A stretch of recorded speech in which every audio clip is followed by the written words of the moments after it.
Isang magandang araw po sa inyong lahat, mga minamahal naming tagapakinig. Muli, narito na naman ang inyong lingkod upang samahan kayo sa isang panibagong paglalakbay ng puso. Isang kwentong susubok sa ating pananaw tungkol sa mga himala. Sabi nila, ang lunas ay matatagpuan sa siyensya, sa kamay ng magagaling na doktor, at sa yaman na kayang bumili ng pinakamodernong teknolohiya. Pero paano kung ang himalang matagal mo nang ipinagdarasal ay hindi pala matatagpuan sa mamahaling ospital, kundi sa mga palad ng isang estrangherong walang-wala? Ang mundo ni Ulan Elizalde ay isang walang katapusang ingay. Sa kanyang murang edad, ang tanging kilala niya ay ang dilim. Hindi ang dilim na panandalian kapag pumipikit ang mga mata, kundi isang dilim na permanente, isang kumot na bumabalot sa kanyang buong pagkatao. At sa loob ng kadilimang yon, ang mga tunog, ang siyang nagbibigay hugis sa lahat. Ngayong hapon, ang mga tunog ay mabagsik, tila isang halimaw na may libu-libong bibig. Ang busina ng mga sasakyan, ang sigawan ng mga nagtitinda, ang tawanan ng mga batang naghahabulan sa plaza, lahat ay sumasaksak sa kanyang tainga. Ngunit wala ni isa ang nagbibigay sa kanya ng tunay na larawan. Para siyang isang preso sa loob ng sarili niyang katawan, nakaupo sa kanyang mamahaling wheelchair, itinulak ng isang unipormadong nurse sa gitna ng magulong plaza. Gusto mo ba ng ice cream, Ulan? Tanong ng nurse. Umiling lang siya. Gusto mo bang pakinggan ng mga ibon? Umiling siyang muli. Anong silbi ng mga ibon kung hindi niya makikita ang kanilang paglipad? Anong silbi ng ice cream kung hindi niya makikita ang kulay nito? Isinandal niya ang kanyang ulo at ang pamilyar na pighati ay muling kumirot sa kanyang dibdib. Isang bata pa lamang siya, pero pakiramdam niya ay pasan na niya ang bigat ng buong mundo. Ang pagiging isang Elizalde, ang pagiging anak ng makapangyarihang si Don Ricardo Elizalde, ay walang silbi. Ang kanilang kayamanan ay kayang bilhin ang lahat, maliban sa isang bagay na pinakamimithi niya, ang liwanag. At sa gitna ng kaguluhan, isang katahimikan ang biglang namayani sa kanyang paligid. Hindi, hindi tumigil ang ingay. Nandoon pa rin. Ngunit tila may isang puwersang humaharang dito, isang hindi maipaliwanag na kapayapaan ang biglang yumakap sa kanya. At kasabay noon, may naamoy siyang kakaiba. Hindi ang amoy ng usok o ng piniritong pagkain. Ito ay amoy ng malinis na lupa. Pagkatapos umulan, amoy ng mga ligaw na bulaklak. Naramdaman niya ang isang presensya sa kanyang harapan. Walang yabag ng sapatos, tanging ang marahang paggalaw ng hangin. Bakit malungkot ang mga mata mo? Isang tinig. Mahinahon, malambing, at puno ng kakaibang awa. Hindi awa na parang kinakaawaan siya, kundi isang awa na tila nauunawaan ng kanyang pasanin. Napakunot ang noo ni Ulan. Hindi ako nakakakita. Simpleng sagot niya, may bahid ng inis. Paulit-ulit na lang niyang sinasabi iyan. Hindi sumagot ang estranghero. Sa halip, naramdaman niya ang marahang pagdampi ng mga daliri sa kanyang mukha. Magaspang ang mga palad nito, ngunit ang haplos ay napakagaan. Tila isang dahon na dumapos sa kanyang balat. Hinawi nito ang buhok na tumatakip sa kanyang noo. Maari ba? Tanong muli ng tinig. Hindi alam ni Ulan kung para saan ang paalam na yon. Pero sa isang iglap, tumango siya. May kung anong tiwala ang biglang umusbong sa kanyang puso para sa estrangherong ito. Naramdaman niya ang dalawang hinlalaki na marahang idinampi sa kanyang mga talukap. Walang diin, walang puwersa. Tanging isang mainit na pakiramdam ang unti-unting gumapang. At pagkatapos, sa isang napakabilis na kilos, naramdaman niyang may marahang hinila mula sa kanyang mga mata. Isang bagay na napakanipis na halos hindi niya naramdaman na nandoon pala. At pagkatapos, liwanag.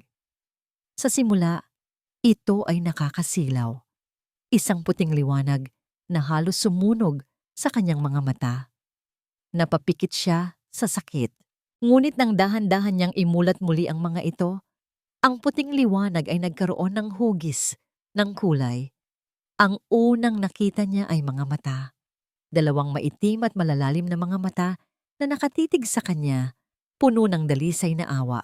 Kasunod noon ay ang mukha ng may-ari ng mga mata, isang batang babae na marahil ay kaedad niya lang. Ang buhok nito ay magulo, ang damit ay simple, at ang mga paa nito ay walang sapin, nakatapak sa maruming semento ng plaza. Napatulala si Ulan, ang mga kulay, ang asul ng langit, ang luntian ng mga puno, ang pula ng lobo na hawak ng isang bata. Lahat ay sumasayaw sa kanyang paningin. Isang milagro, ngunit ang milagro ay biglang binasag ng isang malakas na sigaw. Ano ang ginagawa mo sa anak ko? Lumayo ka! Si Don Ricardo Elizalde, ang kanyang ama, ay humahangos na papalapit. Ang muka ay puno ng galit. Itinulak nito ang nurse at agad na hinarap ang batang babae. Anong kinuha mo sa kanya? Magnanakaw ka ba? O isa ka sa mga manloloko na gustong samantalahin ang sitwasyon ng anak ko? Ang batang babae ay napaatras. Takot ang mababakas sa kanyang mga mata. Sa kanyang palad ay may isang bagay na manipis at halos hindi makita. Parang isang sapot ng gagamba. Wala po, pabulong niyang sabi. Huwag mo akong lokohin, sigaw ni Don Ricardo. Dumukot siya ng isang makapal na pliego ng pera mula sa kanyang wallet at ibinato ito sa paanan ng dalaga. Iyan ba ang gusto mo? Pera? Kunin mo at maglaho ka sa paningin namin. Huwag ka nang magpapakita pa. Ang batang babae ay napayuko. Hindi niya pinulot ang pera. Sa halip, isang maliit na bagay ang nahulog mula sa kanyang kamay. Isang hibla ng pulang sinulid. Mabilis siyang tumalikod at tumakbo. Naglaho sa gitna ng maraming tao. Tila isang panaginip na biglang natapos. Naiwan si Ulan na nakatulala. Ang kanyang puso ay pinaghalong pagkamangha at pagkalito. Nakakakita siya. Totoong nakakakita siya. Lumipas ang maraming taon. Ang ingay ng plaza ay napalitan ng marangyang katahimikan ng isang opisina sa pinakatuktok ng Elizalde Medical Center. Ang batang lalaki sa wheelchair ay isa na ngayong iginagalang na doktor. Si Dr. Ulan Elizalde, isa sa pinakamagaling na ophthalmologist sa bansa. Ngunit sa kabila ng kanyang tagumpay, sa kabila ng perpektong paningin na ibinigay sa kanya ng siyensya, may isang bagay na nananatiling malabo. Binuksan niya ang isang maliit na kahon sa kanyang mesa. Sa loob noon, nakalagay ang isang hibla ng kupas na pulang sinulid. Hinaplos niya ito gamit ang kanyang daliri. Ilang dekada na ang lumipas, pero ang alaala ng haplos at ng mga matang iyon ay sariwa pa rin. Ang mga ekspertong sinuri siya pagkatapos ng insidente ay iisa ang sinabi. Isang himala. Walang medikal na paliwanag, pero para sa kanyang ama, ang babae ay isang manloloko pa rin na nagkataon lang. Isang palaisipan na hindi nito matanggap. Kaya't sa loob ng maraming taon, patuloy itong naghahanap, hindi para magpasalamat, kundi para maintindihan at mabayaran ang utang. Biglang bumukas ang pinto ng kanyang opisina. Pumasok si Don Ricardo. Ang buhok ay may mga puti, ngunit ang tindig ay nananatiling makapangyarihan. Ulan, sabi nito, may kakaibang kislap sa mga mata. Sa tingin ko, pagkatapos ng lahat ng panahong ito, huminto ito sandali. Tila ninanamnamang sasabihin. May bago na akong impormasyon tungkol sa babaeng manloloko sa plaza noon. Ang mundo ni Diwa Maharlika ay amoy dagat at pinakuluang dahon ng bayabas. Dito sa baryo Sinagtala, ang bawat umaga ay sinasalubong ng ginintuang sikat ng araw na sumisilip sa mga siwang ng kanilang bahay na gawa sa pawid at kawayan. Ang hangin ay malinis, dala ang alat ng karagatan at ang halimuyak ng mga halamang gamot na nakasampay sa kanyang bintana. Ito ang mundong simple, Tahimik, ngunit ngayon ay binabagabag ng isang anino ng pangamba. Dahan-dahan niyang dinikdik ang mga sariwang dahon ng sambong sa isang maliit na lusong na bato. Ang bawat pagpukpok ay may kasamang dasal.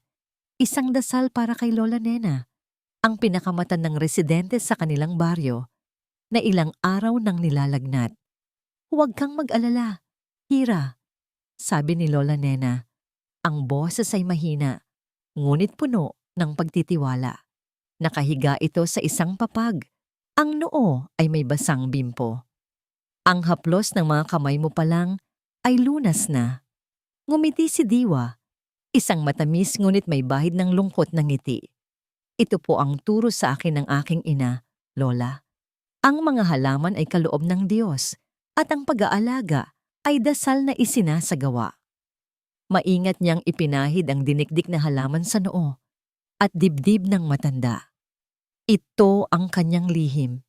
Ito ang kanyang mana.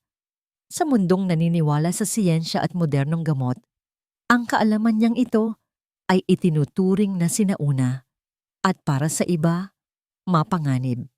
Naaalala pa niya ang mga pabulong na tawag sa kanyang lola noon, mangkukulam. Isang salitang nag-iwan ng peklat sa kanilang pamilya. Isang anino na pilit niyang tinatakasan. Kaya't ang kanyang pagtulong ay laging tahimik, laging patago, para lamang sa mga taong tunay na nagtitiwala sa kanya. Pagkatapos niyang alagaan si Lola Nena, naglakad siya palabas. Ang kapayapaan ng umaga ay biglang napawi. Sa gitna ng baryo, nagkukumpulan ng mga tao. Ang kanilang mga muka ay puno ng pag-aalala. Ang mga boses ay nag-aalab sa takot at galit. Ito na ang pangatlong pagpupulong nila sa linggong ito. Narinig ko sa bayan, may mga papeles na raw, sabi ni Mang Berto, isang mangingisda. Gusto raw tayong paalisin para tayuan ng isang malaking hotel para sa mayayaman. Hindi maari, sigaw ng isang ginang. Dito na tayo ipinanganak, dito na rin tayo mamamatay. Anong karapatan nilang kunin ito sa atin? Tumayo si Diwa sa gilid, nakikinig. Ang puso ay kumikirot. Bawat salita ay parang suntok sa kanyang sikmura. Ang baryo, sinagtala, ang kanyang mundo. Ang bawat puno, bawat butil ng buhangin ay bahagi ng kanyang pagkatao. Ang mawala ito ay parang mawalan ng kaluluwa. Kailangan nating lumaban. Sigaw ng isa pa. Ngunit paano? Paano lalaban ang mga taong ang tanging sandata ay pagkakaisa laban sa isang kalabang hindi nila nakikita, isang halimaw na gawa sa pera at kapangyarihan? Ang determinasyon ay naroon sa kanyang puso, ngunit ang pag-aalala ay isang lason na unti-unting kumakalat sa kanyang buong pagkatao. Kinahapunan, ang amoy ng dagat ay napalitan ng amoy ng disinfectant. Ang simpleng bestida ni Diwa ay napalitan ng asul na uniforme ng isang janitress. Ang kanyang tahimik na baryo ay napalitan ng makintab at malamig na sahig ng Elisalim Medical Center, ang pinakamalaki at pinakamodernong ospital sa lungsod ng Gintong Palad. Ito ang isa pa niyang mundo. Isang mundong kailangang-kailangan niya para mabuhay, para makatulong sa kanyang mga kababaryo. Kahit na sa bawat pagod na pagkayod ay nararamdaman niya ang pagiging dayuhan. Dito, siya ay si Diwa, ang tagalinis. Isang anino na dumadaan sa mga pasilyo, hindi napapansin, halos hindi umiiral para sa mga doktor na nagmamadali, sa mga pasyenteng mayayaman, at sa mga abalang nurse. Ang kanyang pagkatao, ang kanyang lihim, ay nakatago sa ilalim ng simpleng uniforme. Habang itinutulak niya ang kanyang cart na puno ng mga panlinis, narinig niya ang usapan ng dalawang doktor na papalapit. Nakita mo ba ang operasyon ni Dr. Elizalde kanina? Napakagaling. He's a miracle worker. Siyempre, he's Don Ricardo's son after all. But his skill is undeniable. Sinasabi nila, ang mga mata raw niya ay kayang makita kahit ang pinakamaliit na depekto. Nag-init ang mga pisngi ni Diwa. Dr. Elizalde. Ulan Elizalde. Ang pangalan ay parang isang multo mula sa nakaraan, isang alaalang sabay na nagbibigay ng awa at kirot. Ang batang lalaki sa plaza. Ang batang lalaking binigyan niya ng liwanag, ngunit ang ama nito ay nagbigay sa kanya ng kahihiyan. Hindi niya sinasadya, ngunit napahinto siya sa tapat ng isang pinto na may nakaukit na pangalan sa isang gintong plaque. Dar Ulan Elizalde, MD. Head Ophthalmologist. Nakatitig siya roon, iniisip kung ano na kaya ang itsura ng batang yon ngayon. Naaalala pa kaya siya nito? O baka, tulad ng kanyang ama, isa na rin itong aroganteng tao na tumitingin sa mga tulad niya na parang dumi sa ilalim ng kanyang sapatos? Pinilig niya ang kanyang ulo at muling itinulak ang cart. Hindi ito ang oras para mag-isip. Marami pa siyang kailangang linisin. Sa pagliko niya sa isang pasilyo, nagmamadali siyang kumuha ng panibagong timba ng tubig. Hindi niya napansin ang isang grupo ng mga doktor na mabilis na naglalakad papalapit sa kanyang direksyon. Sa kanyang pag-angat ng timba, sumabit ang gilid nito sa kanyang cart. Splash!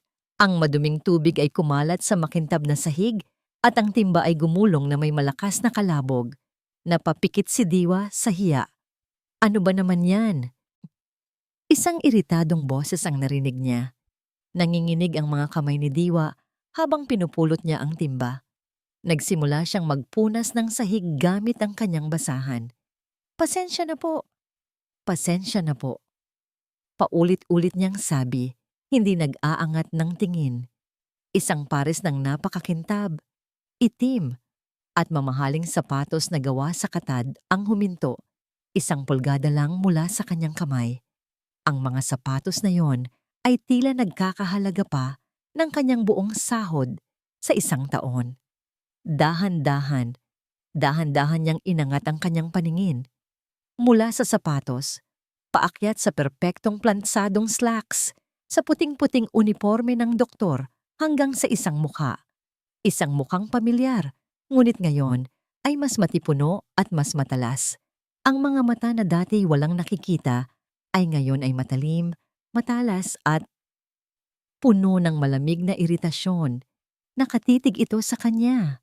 Ang batang lalaki mula sa plaza. Walang bakas ng pagkakilala sa mga mata nito. Tanging ang pagkainis ng isang importanteng tao na naabala ng isang hamak na tagalinis. Napatigil si Ulan Elizalde. Ang lahat ng iniisip niya tungkol sa komplikadong surgery na kakatapos lang niyang gawin. Ang mga plano niya para sa susunod na medical journal, lahat ay naglaho. Napalitan ito ng isang purong hindi inaasahang emosyon. Inis. Ang sahig na dapat ay malinis at ligtas para sa lahat ay naging isang maliit na ng maruming tubig. At sa gitna nito, isang babaeng nakauniforme ng janitress ang nakaluhod, desperadong nagpupunas. Mag-ingat ka naman sa susunod, malamig niyang sabi. Ang boses ay may autoridad na sanay siyang gamitin. Ito ang ospital ng kanyang pamilya. Ang kaayusan ay isang bagay na hindi niya pinapalampas. Papasensya na po, doktor. Hindi ko po sinasadya. Pabulong na sagot ng babae, hindi pa rin nag-aangat ng tingin. Tatalikuran na sana niya ito. Hahayaan na lang ang supervisor nito na magbigay ng parusa. Nang dahan-dahang itinaas ng babae ang kanyang mukha. At sa sandaling iyon, ang inis ni Ulan ay biglang natunaw. Napalitan ng isang bagay na mas komplikado. Isang bagay na hindi niya mapangalanan. Ang mga mata. Ang mga mata nito. Walang takot, walang pagkukunwari. Tanging isang malalim at hindi kapanipaniwalang kapayapaan ang naroon. Isang katahimikang tila kayang lunurin ang lahat ng ingay sa paligid. Isang kuryente ang dumaloy sa kanyang sistema. Hindi malakas, ngunit sapat para patigilin ang kanyang paghinga. Pamilyar. Saan niya nakita ang mga matang iyon? Bakit may kung anong pamilyar sa lalim ng mga iyon na tila ba minsan na siyang tumingin doon sa isang panahong matagal nang nakalipas? Napakunot ang kanyang noo. Imposible. Isa lamang itong janitress. Marahil ay epekto lang ito ng pagod. Tumingin ka sa dinadaanan mo. Sabi na lang niya. Mas mahina na ang boses kaysa sa una, bago mabilis na tumalikod at naglakad palayo. Pilit na iwinawaksi ang kakaibang pakiramdam. Ngunit habang papalayo, hindi niya mapigilang isipin. Ang katahimikan sa mga mata nito ay ang parehong katahimikan na minsan niyang naramdaman sa isang magulong plaza. Maraming taon na ang nakalipas. Kinabukasan, ang hindi maipaliwanag na pakiramdam na iyon ay pilit niyang ibinaon sa limot. Ngunit tila tinutukso siya ng tadhana. Sa loob ng malamig at modernong boardroom, kaharap ang kanyang ama at ang mga board members. Ang anino ng nakaraan ay muling bumalik. Isang magandang balita. Panimula ni Don Ricardo. Ang boses ay umaalingaw-ngaw sa silid. Ang ating pinakahihintay na Elizalde Grand Resort and Spa sa timog ay tuloy na. All permits are secured. Nagpalakpakan ang mga miyembro. Si Ulan ay nanatiling tahimik, walang interes.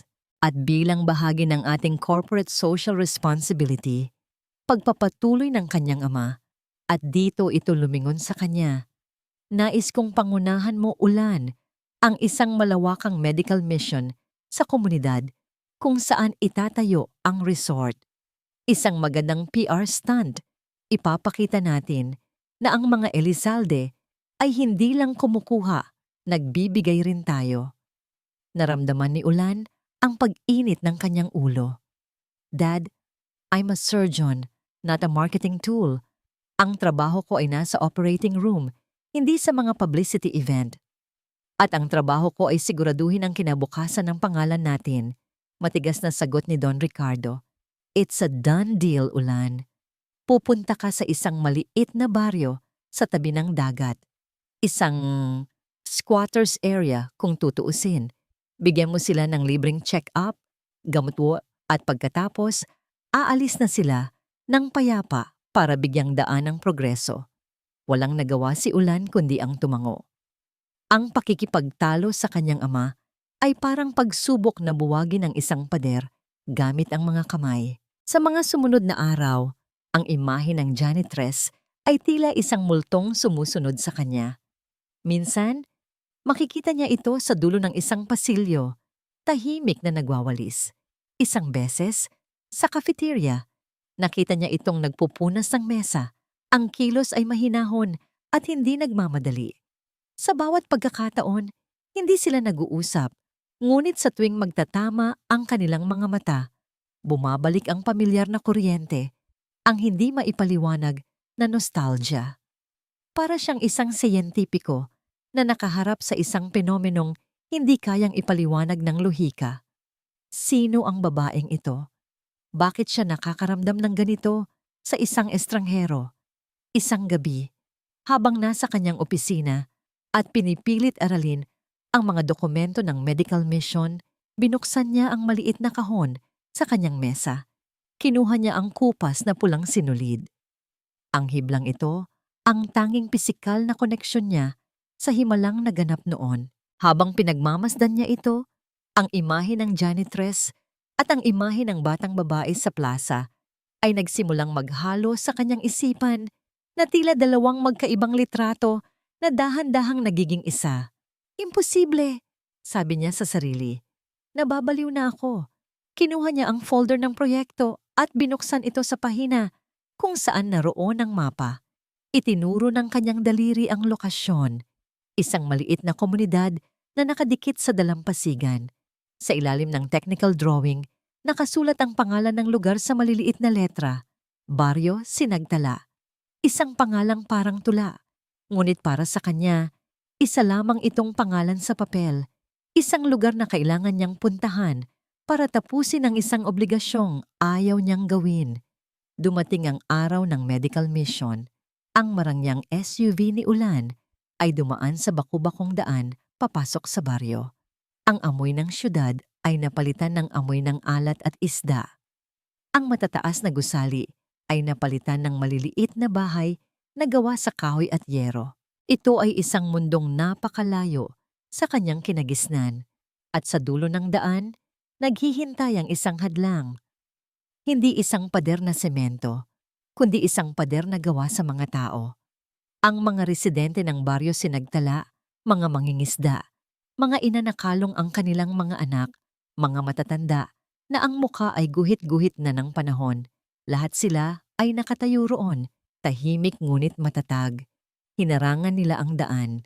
Bumaba si Ulan mula sa kanyang sasakyan, inayos ang kanyang damit, at naghanda para sa isang mahirap na pakikipag-usap. Isang babae ang humakbang pasulong mula sa grupo. Siya ang nangunguna sa kanila. Ang kanyang tindig ay puno ng determinasyon. Ang kanyang mukha ay seryoso. Humakbang siya papalapit sa liwanag ng araw. At sa sandaling iyon, ang tibok ng puso ni Ulan ay tila huminto. Ang buhok na nakapusod, ang simpleng damit at ang mga mata. Ang mga matang yon na puno ng kapayapaan na ngayon ay nag-alab sa diwa ng paglaban. Ang babaeng leader ng protesta, ang janitress sa ospital. Sila ay iisa. Nakatayo si Diwa Maharlika sa ilalim ng sikat ng araw, ngunit ang nararamdaman niya ay isang nanunuot na lamig. Ang lalaking kaharap niya ngayon ay hindi na ang batang lalaking may malungkot na mga mata sa plaza. Ang kaharap niya ay si Dr. Ulan Elizalde, isang estrangherong nakasuot ng mamahaling damit, na ang bawat hibla ng tela ay tila sumisigaw ng kapangyarihan at distansya.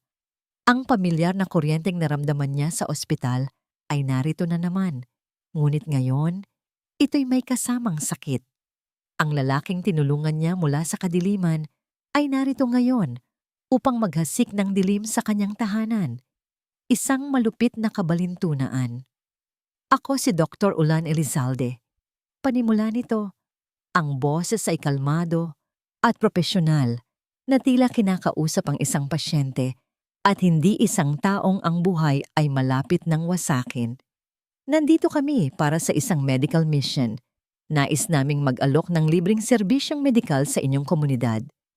Isang tawa, mapait at walang saya, ang kumawala sa lalamunan ni Mang Berto. Serbisyong medikal? O pampalubag loob bago ninyo kami itapon na parang basura? Hindi nagbago ang ekspresyon ni Ulan. Naiintindihan ko po ang inyong mga agam-agam. Kasama sa plano ng Elizalde Corporation ang maayos na relocation at financial assistance para sa lahat ng apektadong residente. Ang mga salitang iyon, relocation, financial assistance, ay mga salitang banyaga sa kanilang mundo. Mga salitang walang kaluluwa. Humakbang si Diwa pasulong, ang kanyang mga paa na walang sapin ay mariing nakatapak sa lupang kanyang sinilangan.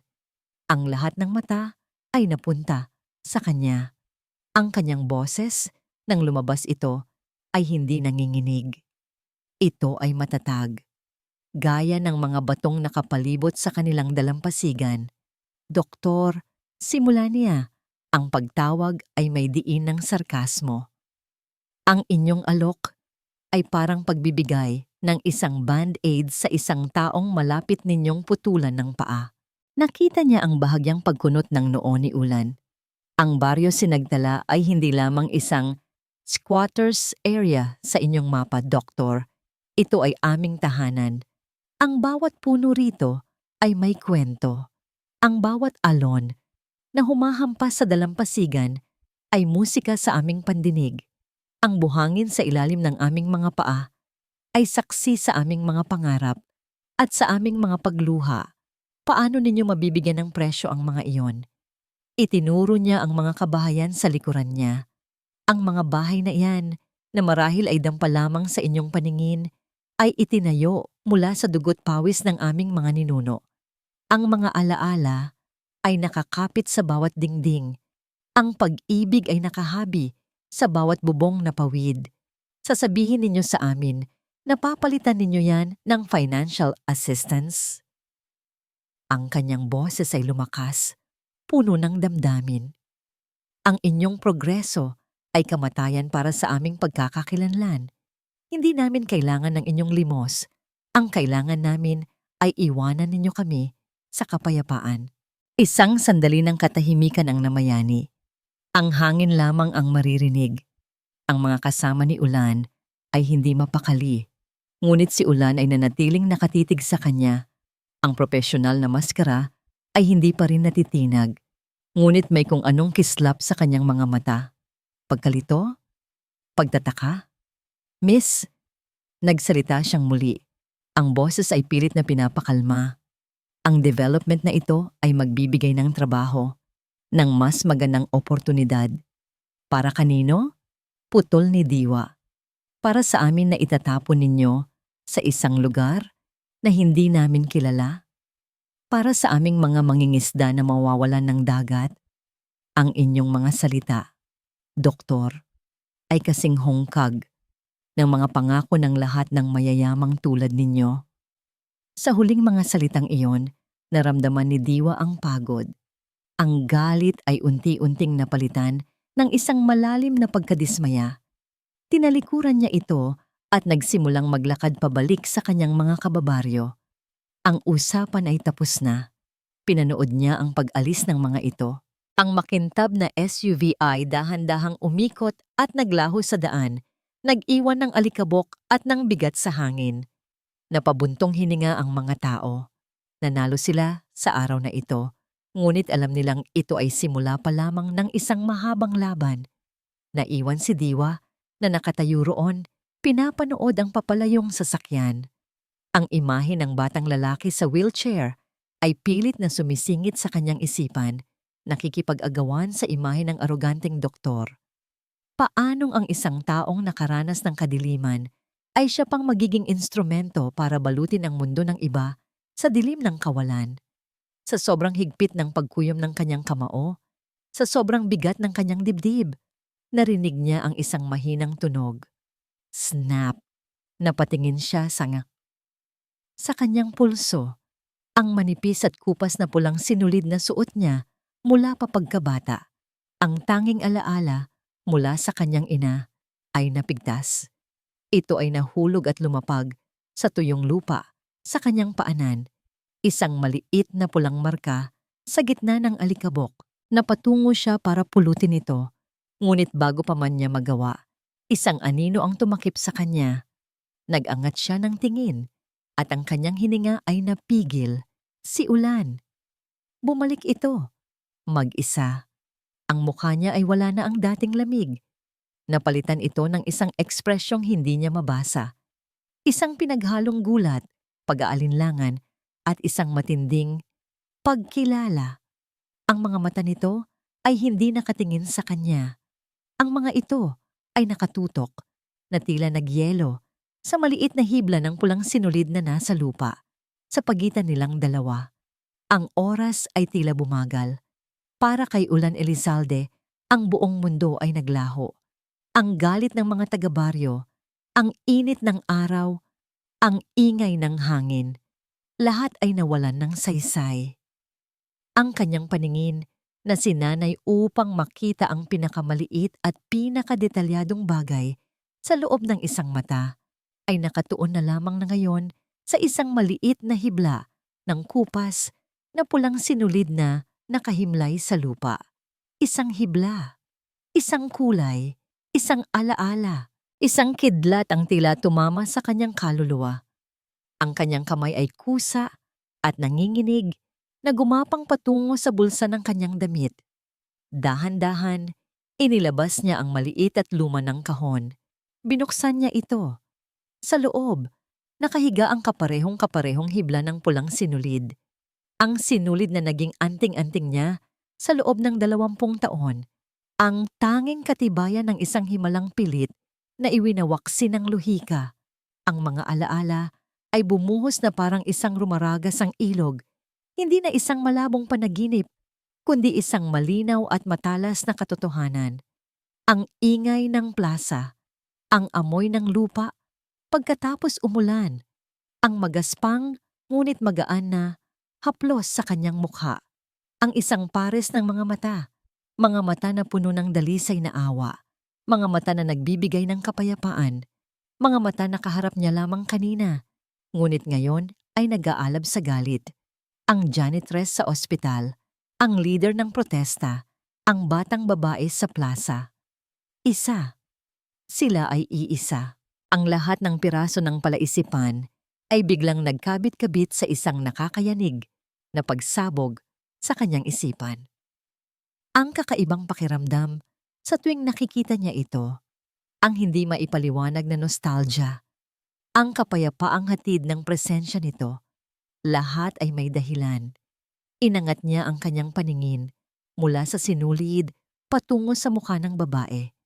Ang galit sa mga mata nito ay napalitan na ng pagkabigla, ng takot, ng isang uri ng sakit na tila ngayon lang niya nakita. Ang babaeng matapang na humarap sa kanya kanina ay biglang naging marupok, tila isang usa na nasukol ng mga ngaso. Isang salita lamang ang lumabas sa kanyang bibig, hindi isang tanong, kundi isang pahayag ng isang katotohanang matagal nang nawawala. Ikaw. Ang salita ay isang bulong, puno ng pagkamangha, pagsisisi at 20 taon ng paghahanap.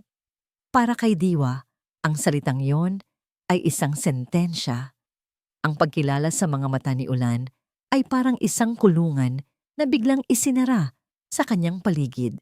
Ang lihim na pilit niyang itinago, ang nakaraang pilit niyang tinakasan, ay narito na, nakatayo sa kanyang harapan.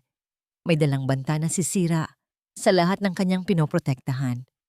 Ang kanyang unang reaksyon ay hindi pag-iisip. Ito ay puro takot. Mabilis siyang tumalikod. Sandali! Sigaw ni Ulan. Ang kanyang profesional na pagtitimpi ay tuluyan ng nabasag. Humakbang siya para habulin ito, ngunit ang mga paa ni Diwa ay mas sanay sa bakubakong lupa ng sinagtala.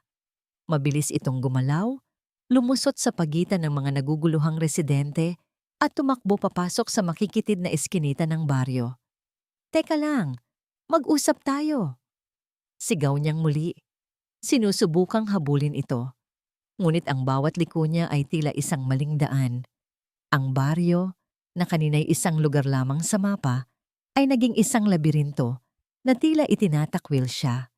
Napatigil siya sa gitna ng isang eskinita. Hinahabol ang kanyang hininga. Ang babae ay naglaho na. Wala na. Naiwan si Ulan na mag-isa. Napapalibutan ng mga mapanuring mata ng mga taga-baryo. Ang dating paggalang sa isang doktor ay napalitan na ng hayagang pagkasuklam. Para sa kanila, siya ang kaaway, ang mananakop. Ngunit sa isipan ni Ulan, ang tunay na kaaway ay siya mismo, ang kanyang pagiging manhid, ang kanyang pagkawalang bahala, ang kanyang pagiging sunod-sunuran sa kanyang ama, isang PR stunt, isang squatters area. Ang mga salita ng kanyang ama ay umalingaw-ngaw sa kanyang tainga, ngayon ay may kasamang lason. Ang babaeng nagbigay sa kanya ng pinakamahalagang regalo, ang liwanag, ay ang parehong babaeng ituturing ng kanyang pamilya na isang sagabal sa progreso. Isang anay na kailangang alisin. Ang kabalintunaan ay isang matalim na punyal na sumaksak sa kanyang puso. Ang bigat ng kasalanan ay halos magpaluhod sa kanya. Tumalikod siya at naglakad pabalik sa lugar kung saan sila nagkaharap. Ang pulang sinulid ay naroon pa rin sa lupa. Dinampot niya ito. Ito'y magaspang sa kanyang palad, puno ng alikabok. Ngunit para sa kanya, ito ang pinakamahalagang bagay sa mundo. Inilagay niya ito sa kahon, katabi ng kapares nito, ang 2 hibla ng sinulid, 20 taon ang pagitan, isang tadhana. Ang pagkalito at pagsisisi sa kanyang dibdib ay unti-unting naging isang nag-aalab na apoy, isang apoy ng galit. Ngunit ang galit na ito ay hindi para sa babaeng tumakbo palayo. Ito ay para sa kanyang ama. Ito ay para sa kanyang sarili. Hindi na siya nag-isip pa. Ang kanyang mga kilos ay mabilis at desidido. Sumakay siya sa kanyang SUV. Ang marangyang sasakyan na ngayon ay tila isang simbolo ng kanyang pagkakasala.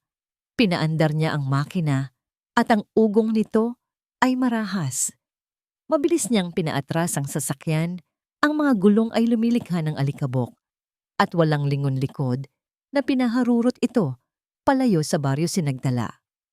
Ang biyahe pabalik sa lungsod ng Gintong Palad ay malabo. Ang tanging malinaw sa kanyang isipan ay ang mukha ni Diwa na puno ng takot at ang mukha ng kanyang ama na puno ng kayabangan.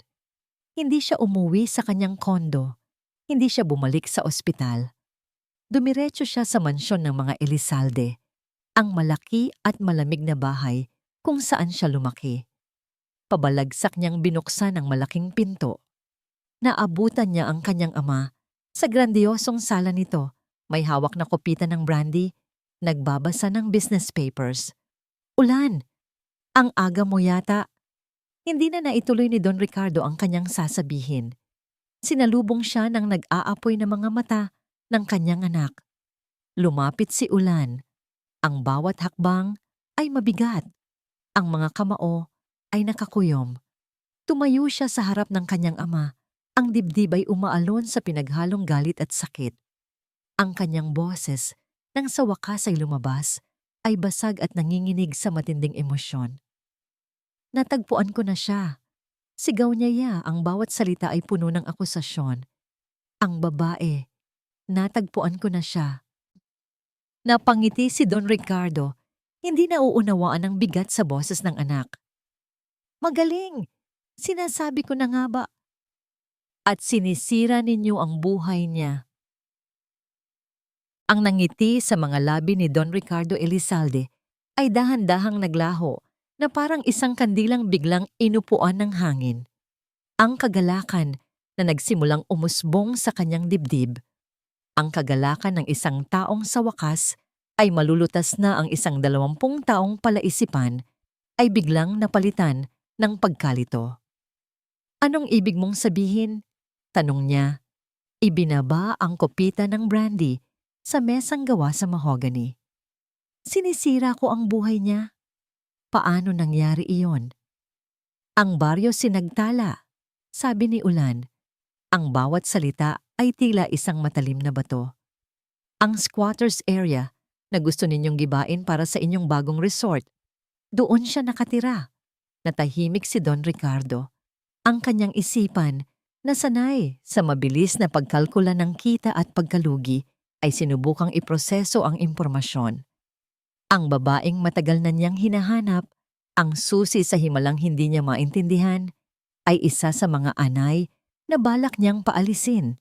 Isang hindi kapani-paniwalang pagkakataon, ngunit para sa isang taong tulad ni Don Ricardo, ang mga pagkakataon ay hindi mga hadlang. Ang mga ito ay mga problemang nangangailangan ng solusyon at ang solusyon niya sa lahat ng bagay ay iisa. Kung ganoon, mas madali pala, sabi niya. Ang kumpiyansa ay bumabalik sa kanyang boses. Isang pagkakataon lang pala ito. Bibigyan natin siya ng pera. Malaking pera. Higit pa sa kaya niyang kitain sa buong buhay niya. Iyon ang magiging kabayaran natin. Utang na loob, babayaran ng pera. Simple. Napatitig si Ulan sa kanyang ama. Hindi makapaniwala sa kanyang narinig. Pera? Dad, sa tingin ninyo iyon ang solusyon sa lahat? Hindi ba? Balik tanong ni Don Ricardo. May bahid ng pagmamataas. Ang pera ang nagpagaling sa'yo. Ang pera ang nagbigay sa atin ng kapangyarihan. Ang pera ang nagpapatakbo ng mundo, Ulan. Panahon na para matutunan mo yan. Hindi ninyo naiintindihan. Sigaw ni Ulan.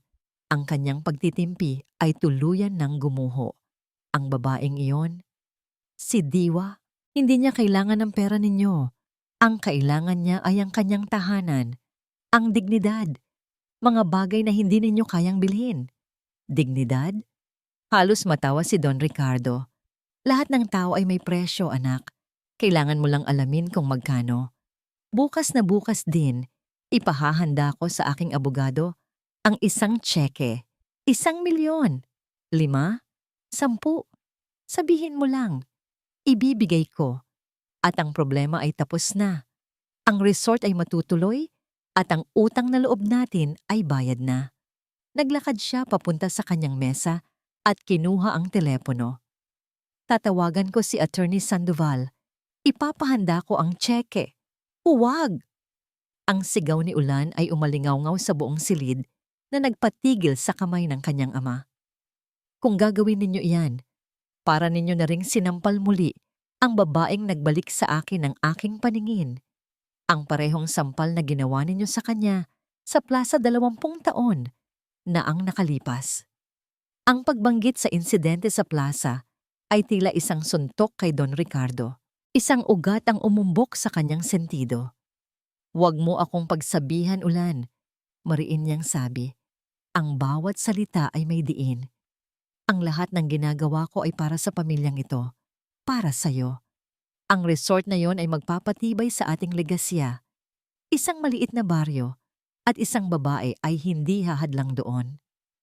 Kahit na ang babaeng iyon ang dahilan kung bakit nakakakita ako ngayon, kahit na ang utang na loob natin sa kanya ay hindi kayang tumbasan ng lahat ng pera ninyo." "Utang na loob?" Tumigas ang boses ni Don Ricardo. "Nagkataon lang ang lahat. Isang himala," sabi ng mga doktor. "Baka nga may sakit lang sa balat ang mga mata mo na natanggal niya ng hindi sinasadya. Huwag mong gawing santa ang isang pulubi." Ito na ang huling salita na kayang marinig ni Ulan. Ang paglapastangan sa tanging taong nagpakita sa kanya ng tunay na kabutihan ay isang kasalanang hindi niya mapapalampas. "Kung ganoon," sabi ni Ulan, ang boses niya ay biglang naging malamig at mapanganib. "Itigil ninyo ang proyekto." Napatingin si Don Ricardo sa kanyang anak na para bang ito'y nababaliw. "Ano?" "Itigil ninyo ang pagpapatayo ng resort." Pag-ulit ni Ulan, mas matatag ngayon. "Iyon ang tanging paraan para maipakita ang tunay na pasasalamat. Iwanan ninyo ang baryo Sinagtala sa kapayapaan. Isang nakakabinging katahimikan ang namayani. Sa labas, ang gabi ay madilim. Sa loob ng silid, isang bagyo ang namumuo sa pagitan ng mag-ama." Ngumisi si Don Ricardo, isang nangising walang simwalang saya. "Napakadali para sa iyo na sabihin yan. Ikaw na nakikinabang sa lahat ng pinaghirapan ko. Milyon-milyon na ang naipasok natin sa proyektong yan. Mga kontrata, mga kasosyo, hindi ko yon itatapon para lang sa isang sentimental na kapritsyo mo." Tinawagan niya ang kanyang kasosyo sa negosyo, si Mr. Velasco, isang taong kilala sa kanyang kalupitan. "Velasco," sabi niya sa telepono, habang nakatitig ng diretso sa mga mata ni Ulan. "Ituloy mo ang plano. Walang magbabago. Kung kailangang gumamit ng puwersa para paalisin ang mga tao, gawin mo." Ibinaba niya ang telepono. Ang huling sinulid ng respeto sa pagitan nila ay napigtas na. "Dad," bulong ni Ulan. Ang boses ay puno ng pakiusap at babala. "Huwag ninyong gawin ito." Humarap si Don Ricardo sa kanyang anak. Ang mukha ay isang maskara ng bakal. "Tapos na ang usapan. Sa mundong ito, Ulan, kailangan mong mamili. Maaari kang maging isang Elizalde o maaari kang maging tagapagtanggol ng mga taong yon." Humakbang siya papalapit hanggang sa halos magdikit na ang kanilang mga mukha. Ang kanyang boses ay isang mapanganib na bulong, isang ultimatum na magtatakda ng kanilang kapalaran. Pero hindi mo maaaring pagsabayin ang dalawa. Kung ayaw mong sumunod, ituturing kitang kaaway ng pamilyang ito. Ang pagtakbo ni Diwa ay hindi natapos sa eskinita. Sa kanyang isipan, patuloy siyang tumatakbo kahit na ang kanyang mga paa ay nakatigil na sa loob ng kanilang maliit na bahay. Tumatakbo siya palayo sa mga mata ni Ulan, mga matang nakakilala sa kanya, mga matang nagbukas ng isang pinto sa nakaraan na matagal na niyang isinara at ikinandado. Ang gabi ay hindi nagdala ng kapahingahan, kundi ng isang bangungot. Sa kanyang panaginip, bumalik siya sa pagkabata. Nakatayo siya muli sa gitna ng plaza ng bayan, ngunit sa pagkakataong ito, hindi si Ulan ang naroon. Ang mga tao, mga mukhang pamilyar at hindi, ay nakapalibot sa kanya, ang kanilang mga bibig ay bumubuka sa isang sigaw na walang tunog. Ang kanilang mga daliri ay nakaturo sa kanya. At pagkatapos, ang mga bato. Nagsimula silang dumampot ng mga bato at isa-isang ibinato sa kanya. Bawat tama ay hindi pisikal na sakit, kundi ang bigat ng isang salita. Mangkukulam, anak ng mangkukulam. Salot, nagising siyang humahabol sa kanyang hininga. Ang dibdib ay tila dinadaganan at may malamig na pawis sa kanyang noo. Ang takot na yon, ang takot na minana pa niya sa kanyang ina. At lola ay buhay na buhay sa loob niya. Isang halimaw na nagising mula sa mahimbing na pagkakatulog. Kinabukasan, ang baryo ay iba na. Ang dating samahan na puno ng pagkakaisa laban sa isang panlabas na kaaway ay nagkaroon na ng lamat. Ang mga tao ay nagbubulungan. Nang dumaan si Diwa, ang mga ngiti ay napapalitan ng mga alanganing tango. Ang mga mata ay sumusunod sa kanya, puno ng mga tanong na hindi masabi ng harapan. Ang kanyang biglaang katahimikan pagkatapos ng komprontasyon, ang kanyang pagtakbo, ay nagtanim ng binhi ng pagdududa sa kanilang mga isipan. Sa gitna ng araw, ang kanyang pinakamasamang pangamba ay nagsimulang magkatotoo. Dalawang lalaking hindi taga-baryo, nakasuot ng malinis na damit na hindi nababagay sa maalikabok na daan, ang nagsimulang maglakad-lakad sa sinagtala. Hindi sila mukhang mga inhinyero o opisyal ng gobyerno. Sila ay may dalang isang maliit na kwaderno at palihim na kumukuha ng mga litrato. Nagtatanong sila sa mga tao. Nakita sila ni Diwa mula sa kanyang bintana. Kausap si Aling Maring, ang pinakachismosa sa kanilang lugar.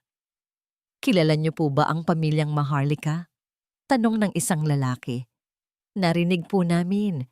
Magagaling daw manggamot ang mga babae sa pamilyang yan. Totoo po ba?"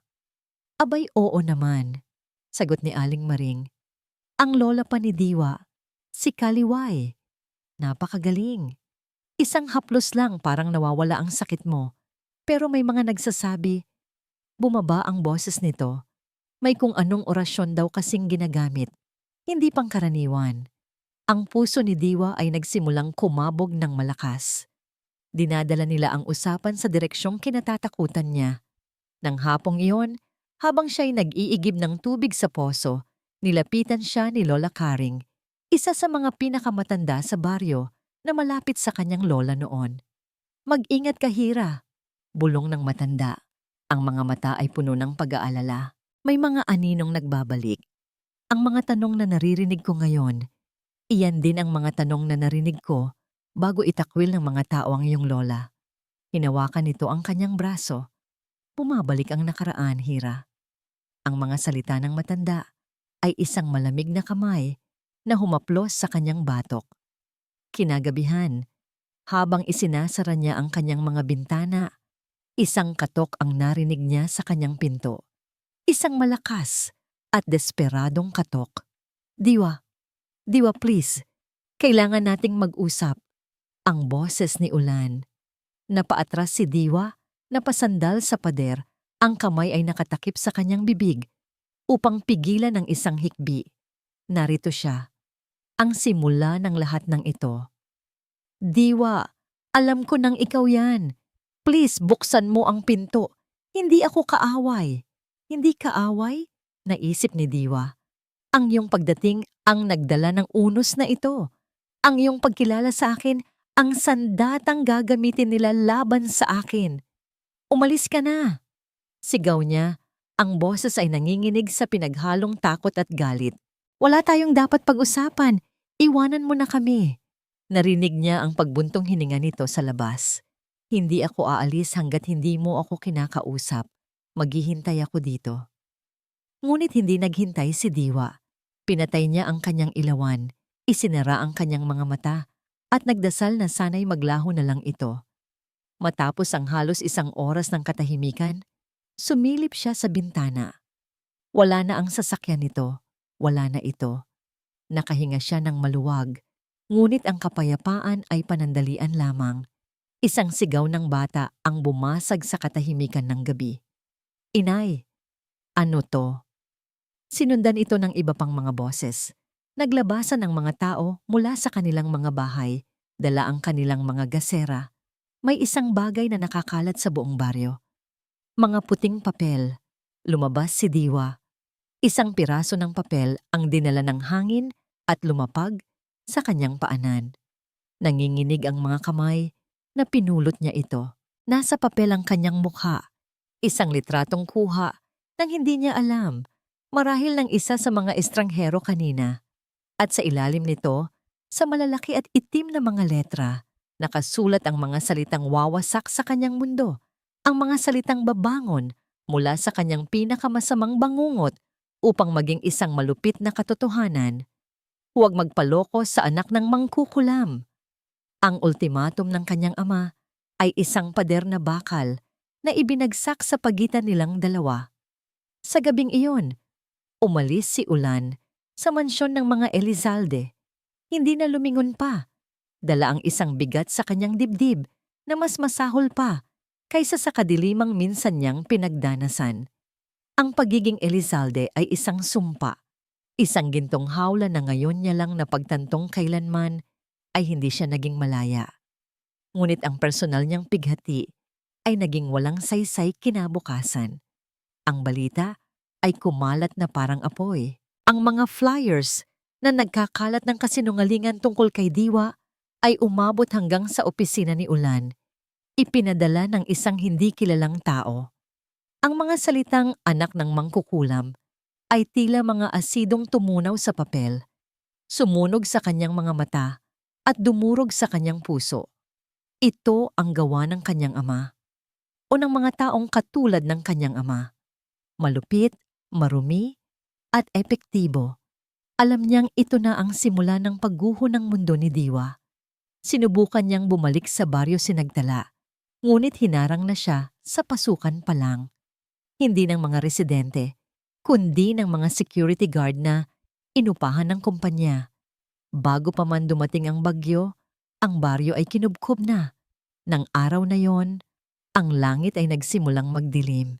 Hindi dahil sa papalubog na araw, kundi dahil sa mga ulap na kasing itim ng budhi ng mga taong nasa likod ng lahat ng ito. Isang malakas na bagyo na pinangalan ng Hagupit ang inanunsyo sa radyo. Direkta itong tatama sa baybayin kung nasaan ang baryo Sinagtala. Mula sa bintana ng kanyang penthouse apartment, pinanood ni Ulan ang pagbuhos ng ulan. Bawat patak ay parang isang luhang hindi niya maiiyak. Bawat kulog ay parang sigaw ng kanyang kaluluwa. Ang kanyang mga kamay na kayang magbalik ng paningin ay walang magawa. Ang kanyang yaman na kayang bumili ng halos lahat ay walang silbi.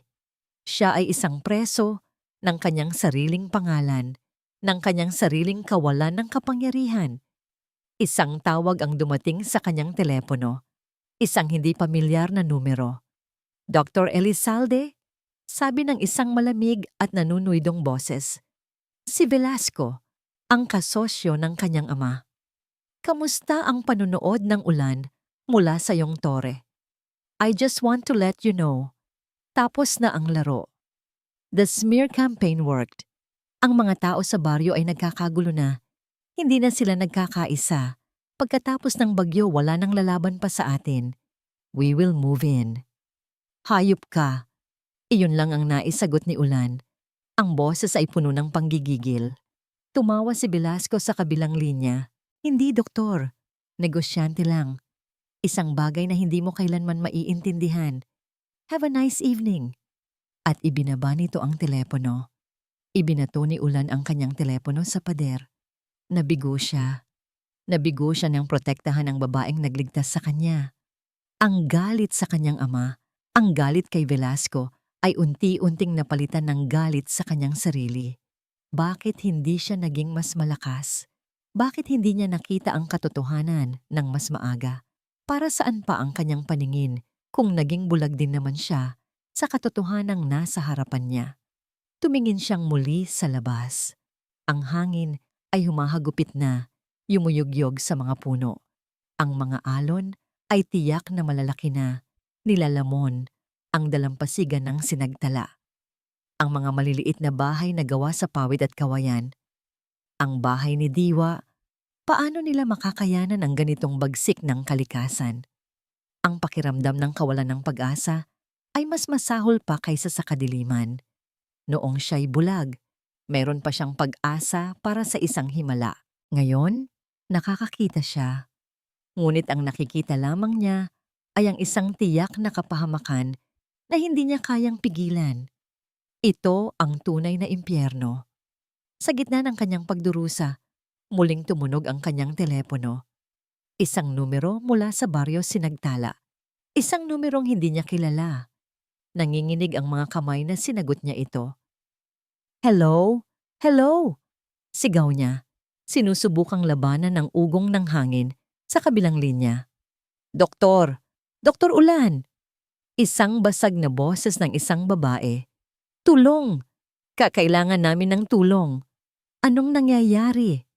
Ang anak ni Aling Nita, si Totoy. Nabagsakan po ng paderang bahay nila. Duguan siya. Hindi po namin mailabas. Sarado po ang daan dahil sa mga natumbang puno. Ang puso ni Ulan ay tila huminto sa pagtibok. Isang bata, isang inosenteng bata ang nasa panganib. Nasaan si Diwa? Tanong niya, umaasa. Wala po. Mula pa kaninang umaga, hindi na po namin siya nakita. Nagkulong po siya sa bahay niya pagkatapos po ng mga papel na ikinalat. Doktor, tulungan ninyo kami. Mamamatay po ang bata. At sa gitna ng sigaw ng babae, isang malakas at nakakayanig na tunog ang narinig ni Ulan mula sa kabilang linya. Isang tunog ng pagbagsak at pagkatapos, katahimikan. Hello? Hello? Anong nangyari? Sigaw niya sa telepono. Walang sagot. Ang linya ay naputol na. Nabitawan ni Ulan ang telepono. Ang kanyang paningin ay nanlabo. Hindi dahil sa luha, kundi dahil sa isang imahe na nabuo sa kanyang isipan. Si Diwa, mag-isa sa kanyang bahay sa gitna ng bagyo. Ang batang duguan, ang baryong nakakulong at walang pag-asa. Lahat ay nawala. All is lost. Ang takot ay isang mas malakas na puwersa kaysa sa anumang bagyo. Para kay Ulan, ang takot na may mangyaring masama sa bata at kay Diwa ay nag-alis ng lahat ng kanyang pag-aalinlangan. Wala ng pader na bakal, walang ultimatum, walang kawalan ng pag-asa. Tanging isang layunin, ang makarating sa baryo Sinagtala. Mabilis siyang kumuha ng isang malaking medical bag. Isinilid ang lahat ng emergency supplies na kaya niyang dalhin. Ang kanyang mamahaling SUV ay hindi uubra sa mga natumbang puno. Kaya't kinuha niya ang luma, ngunit matibay na pickup truck ng kanilang hardinero. Walang tanong-tanong, walang paalam. Nagmaneho siya papasok sa puso ng bagyo. Ang daan ay isang impyerno. Ang mga sanga ng puno ay lumalatigo sa windshield. Ang baha ay mabilis na tumataas, ngunit hindi siya natinag. Sa bawat natumbang puno na humaharang sa daan, bumababa siya gamit ang isang maliit na palakol mula sa likod ng truck at desperadong pumuputol ng daan para lamang makalampas. Samantala, sa loob ng Sinagtala, ang eksena ay purong kaguluhan. Nagising si Diwa sa malakas na pagyanig. Ang mga salitang mangkukulam ay bumulong sa kanyang pagtulog, ngunit ang sigaw mula sa labas ang tuluyang gumising sa kanya. Si Totoy! Tulong! Si Totoy! Kinilabutan siya. Ang takot para sa kanyang sarili ay biglang nawala. Napalitan ng isang mas matinding takot para sa isang inosenteng buhay. Lumabas siya ng kanyang bahay at sinalubong ng hagupit ng hangin at ulan. Ang bahay ni Aling Nita o kung ano ang natira rito ay gumuho sa isang gilid. Ang mga tao ay nagkakagulo, sumisigaw, ngunit walang magawa. Nasa loob siya, sigaw ni Aling Nita. Ang muka ay basang-basa ng ulan at luha. Hindi namin maalis ang malaking kahoy. Walang pag-aalinlangan, lumusong si Diwa sa baha. Nakita niya ang binti ng bata. naipit sa ilalim ng isang malaking poste ng kahoy. Nakita niya ang dugo na humahalo sa tubig ulan. Pagkatapos ng halos 2 oras na tila walang katapusang pakikipaglaban sa kalikasan, narating ni Ulan ang baryo. Iniwan niya ang truck sa daan at tumakbo. Ang eksenang dinatnan niya ay mas masahol pa sa kanyang inaasahan. Nakita niya ang mga tao na nagtutulungan, sinusubukang itaas ang poste. At sa gitna nila, basang-basa, puno ng putik, ay si Diwa. Nagbibigay ito ng utos, pinapakalma ang ina ng bata, sinusubukang isalba ang sitwasyon. Ang babaeng nagtago sa takot ay wala na. Ang narito ay isang leader, isang manggagamot. Diwa, sigaw niya. Napalingon ito. Sa gitna ng bagyo nagtama ang kanilang mga mata. Walang oras para sa galit o pagsisisi, tanging ang urgensya ng sandali. Tulungan mo ako, sigaw ni Diwa. Kailangan nating itaas ito. Sama-sama. Sa huling pagkakataon, itinulak ng mga kalalakihan ng baryo at niulan ang poste. Sa isang malakas na sigaw, nagawa nilang itaas ito ng sapat para mahila ni Diwa ang walang malay na bata. Dinala nila ang bata sa pinakamatibay na istruktura sa baryo, ang kanilang maliit na kapilya. Ibinaba nila ito sa altar. Mabilis na binuksan ni Ulan ang kanyang medical bag. May tama siya sa ulo at mukhang may internal bleeding. Kailangan natin siyang dalhin sa ospital. Walang daan, sabi ng isang lalaki. At tingnan ninyo, biglang namatay ang lahat ng ilaw na debaterya. Isang malakas na kulog ang yumanig sa buong kapilya at ang bubong ay nagsimulang tumulo. Nawalan tayo ng kuryente. Sigaw ng isa. Ang generator ng baryo ay sumuko na. Sa isang iglap, ang lahat ng modernong kagamitan ni Ulan, ang kanyang portable monitor, ang kanyang mga diagnostic tools, ay naging walang silbing piraso ng plastic at metal. Muli, siya ay nasa dilim. Ano ang gagawin natin, doktor? Tanong ng ina. Ang boses ay basag na. Napatitig si Ulan sa bata, na ngayon ay nagsisimula ng mangisay. Ang kanyang kaalaman, ang kanyang pagsasanay, ay tila kulang. Ang kanyang mga kamay ay nanginginig sa kawalan ng magawa.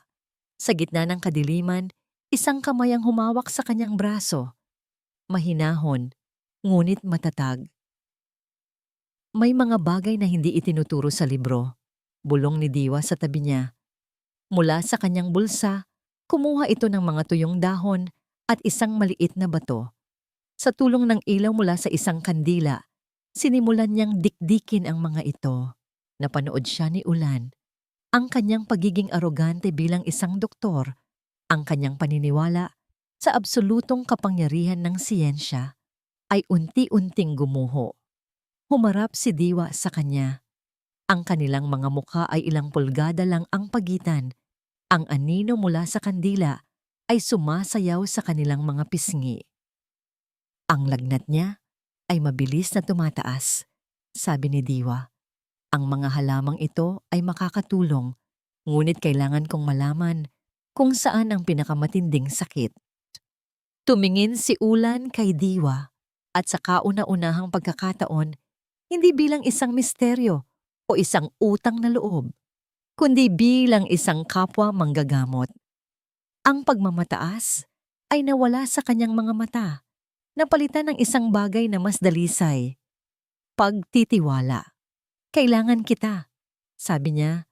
Ang kanyang boses ay isang bulong ng pagsuko at pagpapakumbaba. Turuan mo ako. Ang sandaling iyon ay isang himala sa kanyang sarili. Ang doktor at ang hilot, ang siyensya at ang pananampalataya. Nag-isa, tinuruan ni Diwa si Ulan kung paano suriin ang pulso gamit ang pakiramdam. Ginamit ni Ulan ang kanyang kaalaman sa anatomy para ituro kay Diwa kung saan eksaktong ilalagay ang mga dinikdik na halaman para sa pinakamabisang epekto. Nagtrabaho sila ng sabay, ang kanilang mga kamay ay gumagalaw na tila isang sayaw na matagal na nilang kinabisa. Sa labas, Ang bagyo ay patuloy na nagwawala. Ngunit sa loob ng maliit na kapilya, may isang kakaibang kapayapaan ang namayani. Habang sila'y abala, isang figura ang biglang lumitaw sa pintuan ng kapilya. Basang-basa, hinahabol ang hininga. Ang mukha ay puno ng isang emosyong hindi pa nakikita ni Ulan sa kanya dati. Takot. Si Don Ricardo Elizalde. Napatulala ito sa eksena sa kanyang harapan. Ang kanyang anak, ang premyadong doktor, ay nakaluhod sa sahig. Nagtatrabaho kasama ang babaeng tinawag niyang mangkukulam. At sa kanilang mga kamay, nakasalalay ang buhay ng isang bata. Ang tunay na himala ay hindi ang paggaling ng mata ni Ulan noon. Ang tunay na himala ay nangyayari ngayon sa harap mismo ng kanyang mga mata. At sa sandaling iyon, nang dahan-dahang bumaba ang lagnat ng bata at huminahon ang paghinga nito, bumukas muli ang pinto ng kapilya. Pumasok si Velasco kasama ang 2 security guard na armado. Ang damit niya ay basa, ngunit ang ngisi sa kanyang mukha ay tuyo at mapanlait. Mukhang humina na ang ulan, sabi ni Velasco. Ang boses ay malamig na parang yelo. Don Ricardo, I'm glad you're here. The demolition can now begin. Nakatayo si Don Ricardo Elizalde sa pintuan ng kapilya, isang multo mula sa ibang mundo. Ang kanyang mamahaling sapatos na katad ay puno ng putik. Ang kanyang perpektong plansadong damit ay basang-basa at lukot. Ngunit hindi ang kanyang panlabas na anyo ang nagbago. Sa loob niya, isang bagay na matagal nang matigas at nagyeyelo, ang kanyang pagmamataas, ay nagsimulang magpakita ng mga bitak. Ang mga salita ni Velasco ay parang isang dagundong, isang paalala ng kung sino siya kanina lang, isang taong walang puso, na ang tanging nakikita ay mga numero sa isang kontrata. Ngunit ang imahe sa harap niya ay mas malakas, ang kanyang anak na nakaluhod sa sahig, hindi bilang isang Elizalde, kundi bilang isang manggagamot. At ang babae na tinawag niyang manloloko ay nagpakita ng isang uri ng kapangyarihan na hindi kayang bilhin ng pera, ang kapangyarihan ng dalisay na pagtulong. Nakita niya ang pagtayo ni Ulan at Diwa. Ang kanilang mga katawan ay nagsisilbing pananggalang para sa batang natutulog na ngayon ng mahimbing. Nakita niya ang takot sa mga mata ng mga taga-baryo. At sa isang iglap, nasuklam siya sa sarili niya. Nasuklam siya kay Velasco. Nasuklam siya sa mundong kanyang nilikha.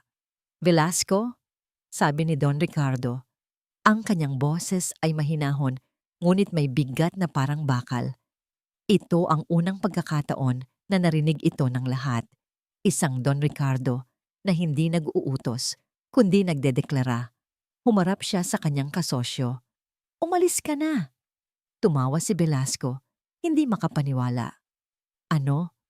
Ricardo, nababaliw ka na ba? Ito na ang pagkakataon natin. Mahina na sila. Ang sabi ko, umalis ka na.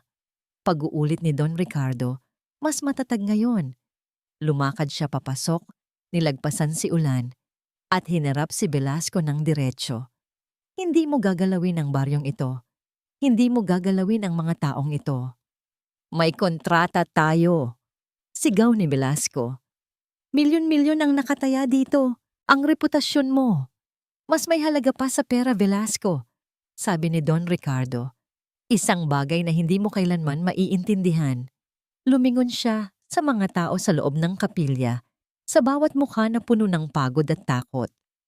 Ang proyektong ito, kanselado na. Isang nakakabinging katahimikan ang sumunod. Tanging ang humihinang tunog ng ulan sa bubong ang maririnig. Si Velasco ay napatulala, bago umiling at tumawa ng mapakla. Nawala ka na sa sarili mo, Ricardo. Tumalikod ito at umalis. Kasama ang kanyang mga gwardiya, nag-iwan ng isang banta sa hangin. Ngunit wala nang pakialam si Don Ricardo.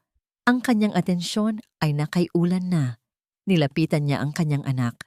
Sa ilalim ng aandap-andap na ilaw ng kandila, nakita niya ang mga mata ni Ulan. mga matang puno ng pagod, ngunit sa kauna-unahang pagkakataon, mga matang nakatingin sa kanya ng walang galit. Ang mga pader na itinayo ni Don Ricardo sa loob ng maraming taon ay tuluyan ng gumuho. Ang bigat ng isang lihim na kinimkim niya sa loob ng 20 taon ay bumuhos mula sa kanya na parang isang talon. Ang aksidente, simula niya, ang kanyang boses ay naging isang garalgal na bulong. Noong bata ka pa, ang dahilan kung bakit ka nabulag. Huminga siya ng malalim. Ang mga luha ay nagsimula ng mamuo sa kanyang mga mata. Nag-aaway kami ng mommy mo noon. Hindi ko tinitingnan ang daan. May iniabot ako sa kanya. Isang segundo lang akong nawala sa focus. Ang kanyang boses ay tuluyan ng nabasag.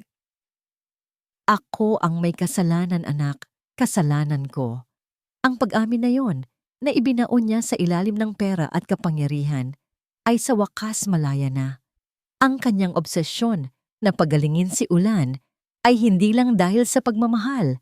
Ito ay dahil sa matinding pagkakasala. Napatitig si Ulan, nauunawaan na ngayon ang lahat. Ang bigat, ang presyur, ang hindi maipaliwanag na galit ng kanyang ama. Lumapit siya at hinawakan ng balikat nito. Isang simpleng haplos. Ngunit para sa mag-ama, ito ay isang yakap ng pagpapatawad. Ngunit hindi pa tapos si Don Ricardo. Ang kanyang pinakamalaking kasalanan ay hindi pa napapatawad. Dahan-dahan siyang lumingon. Hinarap niya si Diwa na tahimik na nakatayo sa gilid, hawak ang kamay ng ina ng bata. Pagkatapos, tiningnan niya ang bawat residente ng baryo sinagtala. Ang mga taong tinawag niyang basura, anay, at mga squatter. Sa harap nilang lahat, sa harap ng kanyang anak, ang makapangyarihang si Don Ricardo Elizalde, ang taong kayang magpatayo at magpagiba ng mga gusali, ang taong kinatatakutan ng marami, ay dahan-dahang yumuko. Hindi isang simpleng tango, ibinaba niya ang kanyang ulo, ang kanyang leeg ay nakayukod sa isang kilos ng lubos na pagsuko at pagpapakumbaba. Sa aking pagmamataas sa taling, sabi niya, ang kanyang boses ay nanginginig ngunit malinaw. Sa aking pagkabulag sa yaman, sa aking kawalan ng puso, hinihiling ko ang inyong kapatawaran. Ang katahimikan sa kapilya ay mas mabigat pa kaysa sa kulog. Walang sino man ang gumalaw. Ang isang don na yumuyuko sa kanila ay isang imaheng hindi nila kailanman inakala. Pagkatapos ng tila isang walang hanggang sandali, isang matandang babae, si Lola Caring, ang humakbang pasulong. Inilagay nito ang kanyang kamay sa balikat ni Don Ricardo. Tumayo na po kayo, Ginoo, sabi nito. Ang boses ay mahinahon. Ang bagyo ay tapos na. Panahon na para maghilom. Isa-isang tumango ang mga residente. Ang galit ay napalitan ng pag-unawa. Ang puot ay napalitan ng awa. Matapos ang ilang sandali, nang ang lahat ay nagsimula ng kumilos upang ayusin ang mga nasira ng bagyo, naiwan sina Ulan at Diwa sa isang sulok ng kapilya. Ang bata ay ligtas na. Ang baryo ay ligtas na. Lumapit si Ulan kay Diwa. Sa kanyang palad, hawak niya ang 2 hibla ng kupas na pulang sinulid. Ang isa ay galing sa kanya. Ang isa ay galing dito. Inilahad niya ang kanyang palad. Maari ko na bang isauli ito sa'yo? Tanong niya. Ang kanyang boses ay mahinahon at puno ng isang damdaming higit pa sa pasasalamat. Nakatayo sila sa gitna ng kapilya, 2 taong pinagbuklod ng isang himala at pinaghiwalay ng mundo. At ngayon ay muling pinagtagpo ng isang bagyo. Ang alok ni Ulan ay nakalutang sa hangin sa pagitan nila. Isang alok na isauli ang isang bagay na higit pa sa isang piraso ng sinulid. Ito ay isang alok na putulin na ang koneksyon, na bayaran na ang isang utang na loob. Ngumiti si Diwa, isang ngingiting malungkot, ngunit payapa. Dahan-dahan niyang itiniklop ang mga daliri ni Ulan, isinasara ang palad nito kung saan naroon ang 2 hibla ng sinulid. Hindi iyan sa akin, mahina niyang sabi. At hindi rin yan sa'yo para isauli. Napakunot ang noo ni Ulan. Pero ang sinulid na yan, pagpapatuloy ni Diwa, ang kanyang mga mata ay malalim na tila karagatan, ay isang basbas, isang panalangin na tinahin ng aking ina. Ibinigay niya sa akin bago siya pumanaw para daw maging gabay at proteksyon. Noong araw na yon sa plaza, nakita ko ang bigat sa iyong mga mata. Isang bahagi ng panalangin na yon, ipinasa ko sa'yo. Hinawakan niya ang kamay ni Ulan. Hindi yan utang na kailangang bayaran, Ulan. Isa yung regalo. Itago mo na yan. Bilang paalala na ang tunay na lunas ay hindi laging nakikita ng mga mata. Ang mga salita ni Diwa ay parang isang mainit na kumot na bumalot sa kaluluwa ni Ulan. Sa buong buhay niya, ang sinulid ay simbolo ng isang misteryo, isang utang. Ngayon, naiintindihan na niya. Ito pala ay simbolo ng isang kabutihang walang hinihintay na kapalit. Kinabukasan, sumikat ang araw. Ang kalangitan, nakahapoy kulay abo at puno ng galit, ay ngayon ay isang perpektong bughaw. Ang hangin ay sariwa, dala ang amoy ng basang lupa at ng pag-asa. Naglakad sina Ulan at Diwa sa dalampasigan. Ang baryo Sinagtala ay puno ng mga peklat, mga nawasak na bahay, mga natumbang puno, mga bangkang nasira. Ngunit sa gitna ng lahat ng ito, ang mga tao ay nagtutulungan. May nagpupukpok ng martilyo, may nag-aayos ng bubong, may naghahati-hati sa kakaunting pagkain. Ang diwa ng komunidad ay mas matibay pa kaysa sa anumang bagyo. Diwa, nagsalita si Ulan habang pinagmamasdan nila ang mga taong nagkakaisa. Gusto kong humingi ng tawad. Tumingin ito sa kanya. Hindi lang para sa resort, pagpapatuloy niya, kundi para sa aking pagkabulag. Sa loob ng maraming taon, nakikita ko ang mundo sa paraan ng itinuro sa akin ng aking ama. Isang lugar na maaaring sukatin, bilhin at kontrolin. Nang una kitang makita sa ospital at dito sa baryo, ang nakita ko lang ay isang janitress, isang nagpoprotesta. Hindi ko nakita ikaw. Nakita mo lang kung ano ang gusto mong makita. Mahinang sagot ni Diwa. Walang panunumbat sa kanyang boses. Tama ka. Pagamin ni Ulan. Pero nagbago na yon. Kagabi, sa loob ng kapilya, nung nawalan ako ng kuryente, noong naging walang silbi ang lahat ng aking pinag-aralan. Doon ko lang napagtanto. Ang tunay na liwanag ay hindi nanggagaling sa kuryente o sa mamahaling kagamitan. Nanggagaling ito sa puso. Huminto sila sa paglalakad. Hinarap niya si Diwa ng buong katapatan. Hindi na ako babalik sa Elizalde Medical Center. Ang lugar na yon ay simbolo ng aking nakaraan, ng aking ama. Dito sa Sinagtala, gusto kong magsimula muli. Napatingin si Diwa sa kanya. May pagtataka sa kanyang mga mata. Gusto kong magtayo ng isang maliit na klinika dito mismo sa baryo. Sabi ni Ulan, ang kanyang mga mata ay nag-aalab sa isang bagong pangarap. Isang community clinic. Pagsasamahin natin ang modernong medisina at ang tradisyonal na kaalaman. Magtutulungan ang doktor at ang hilot. Isang lugar na para sa lahat, mayaman man o mahirap.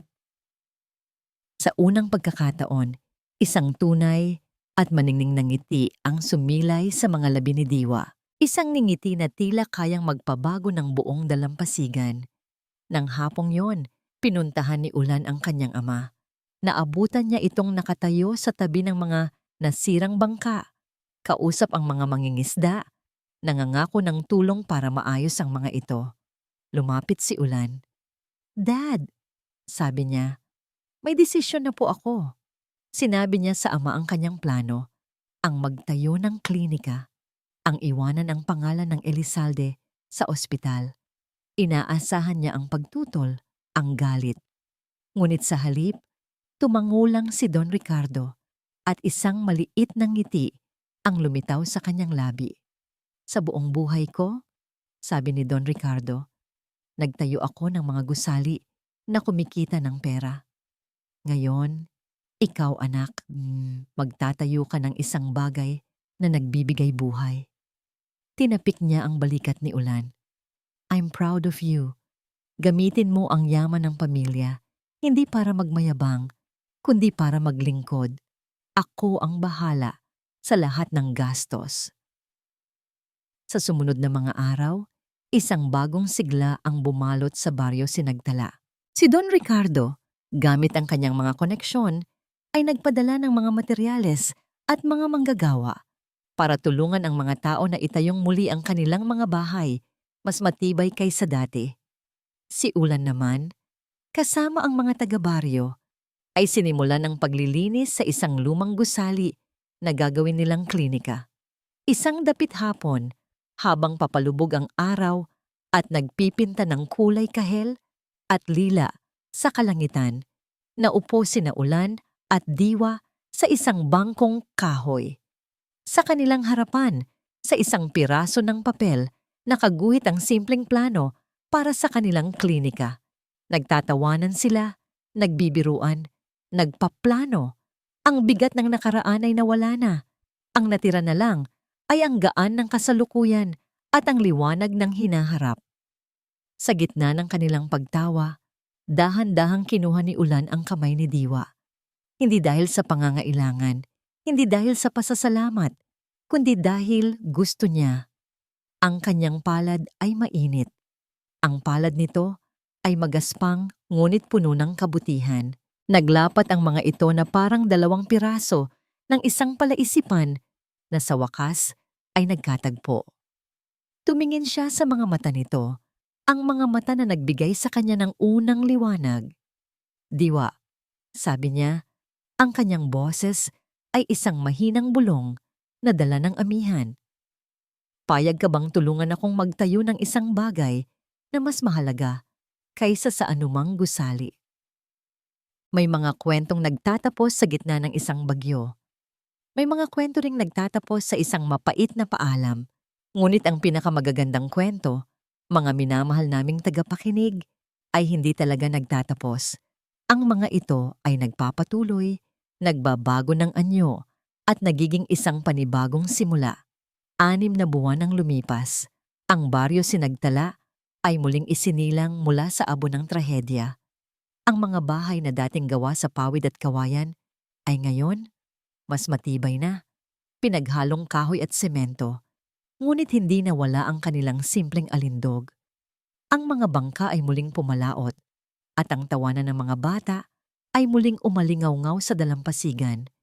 Ngunit ang pinakamalaking pagbabago ay nakatayo sa gitna ng baryo.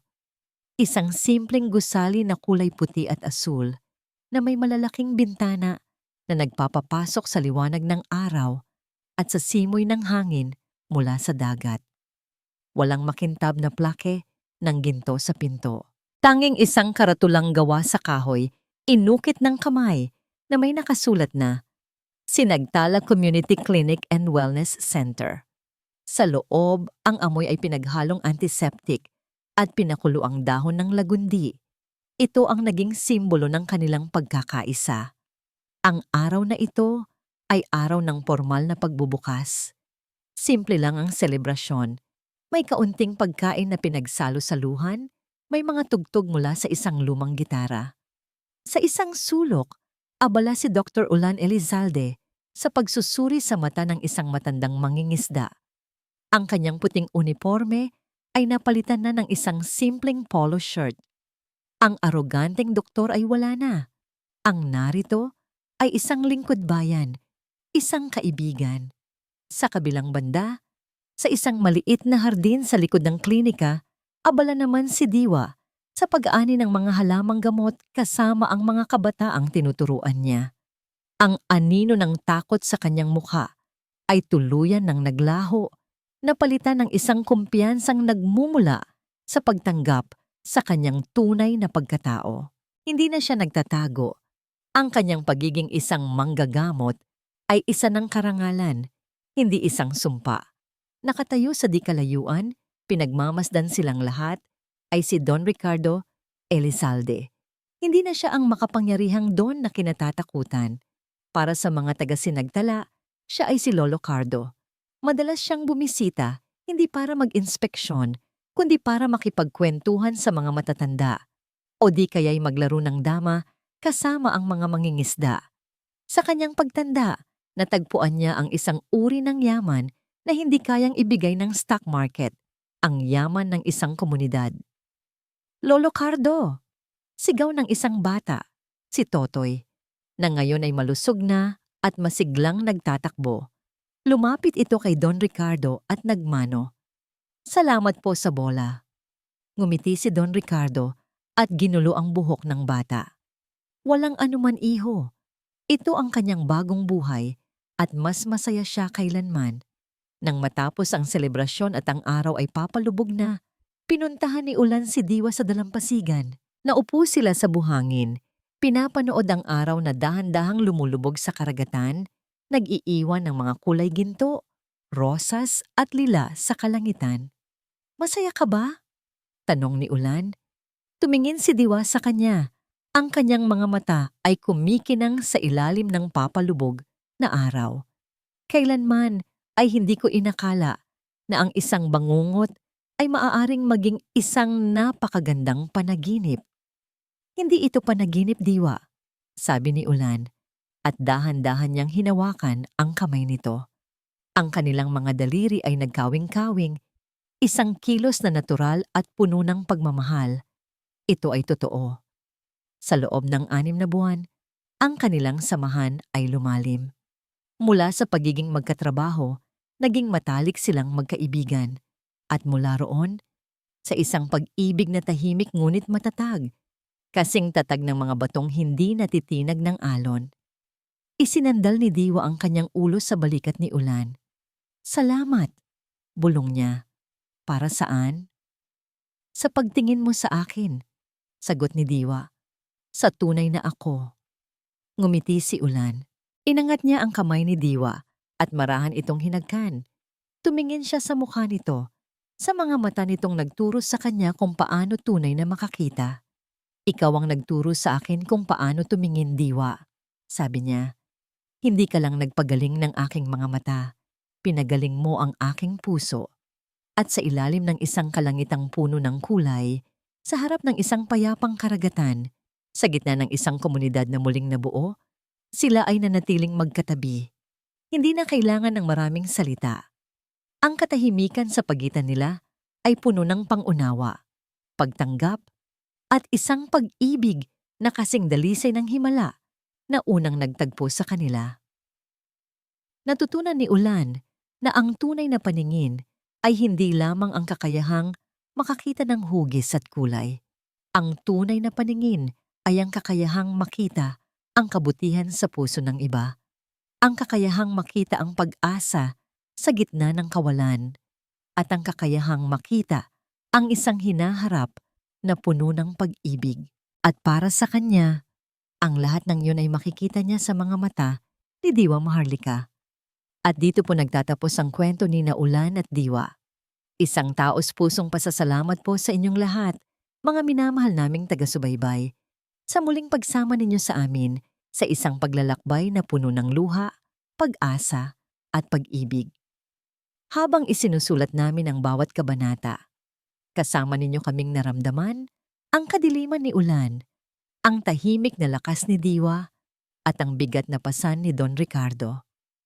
Ang kanilang kwento ay isang paalala sa atin na ang pinakamalakas na bagyo sa buhay ay hindi laging nag-iiwan ng pagkawasak.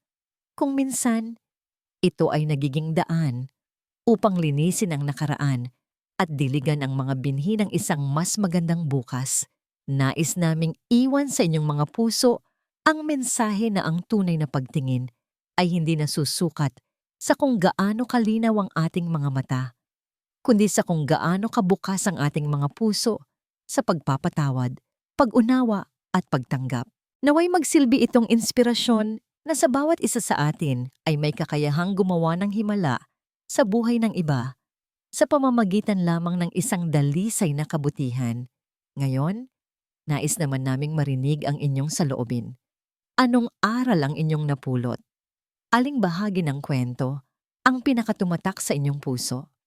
Ang inyong mga komento ay nagsisilbing ilaw na gumagabay sa amin sa paglikha pa ng mas maraming kwentong aantig sa ating lahat. Muli, mula sa bumubuo ng aming channel, maraming salamat po. Hanggang sa ating susunod na kwentuhan.